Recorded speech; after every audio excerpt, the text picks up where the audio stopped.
বিশ্ব রাজনীতির মঞ্চে আবারও আলোচনার কেন্দ্রে যুক্তরাষ্ট্রের প্রেসিডেন্ট ডোনাল্ড ট্রাম্প। তার এক মন্তব্যে নতুন করে উত্তাপ ছড়িয়েছে আন্তর্জাতিক জ্বালানি ও কূটনৈতিক অঙ্গনে। আর সেই মন্তব্যের জেরে কৌশলগত জটিলতায় পড়তে পারে বিশ্বের তৃতীয় বৃহত্তম তেল আমদানিকারক দেশ ভারত। ফ্লোরিডা যাওয়ার পথে এয়ারফোর্স ওয়ানে সাংবাদিকদের সঙ্গে আলাপকালে ট্রাম্প দাবি করেন, ভারত এখন থেকে ইরানের পরিবর্তে ভেনিজুয়েলার অপরিশোধিত তেল কিনবে। স্যান্ডেলিনা সো, রূপচর্চায় আভিজাত্য।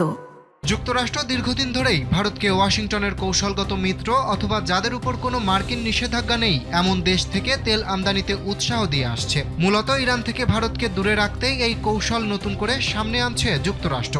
এর আগে ভারত ছিল ইরানের অন্যতম বড় তেল ক্রেতা। তবে মার্কিন নিষেধাজ্ঞার কারণে গত কয়েক বছর ধরে তেহরান থেকে তেল আমদানি কার্যত বন্ধ রয়েছে। এই শূন্যতা পূরণে এখন বিকল্প উৎস হিসেবে ভেনিজুয়েলাকে সামনে আনছে ওয়াশিংটন। বিশেষ করে ভেনিজুয়েলার উপর আরোপিত নিষেধাজ্ঞা আংশিক শিথিল করা এবং তেল বাণিজ্যে আরোপিত উচ্চ শুল্ক পুনর্বিবেচনার মাধ্যমে নয়াদিল্লিকে আবারও ভেনিজুয়েলার বাজারে ফেরাতে সক্রিয় যুক্তরাষ্ট্র।